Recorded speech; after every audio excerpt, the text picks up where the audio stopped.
Yan. Good morning guys, friends. Yan, tingnan ninyo guys. Ito ang Paseo del Mar. Yan guys, oh. Tingnan nyo ang view ng Paseo del Mar.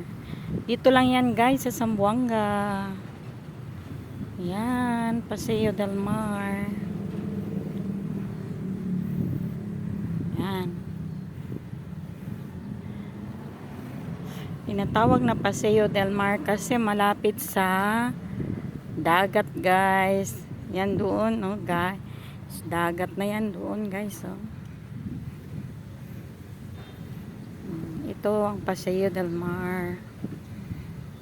Yan. Paseo del Mar. Ito lang yan sa Zamboanga. Kung makapunta kayo ng Zamboanga. Yan. Paseo del Mar.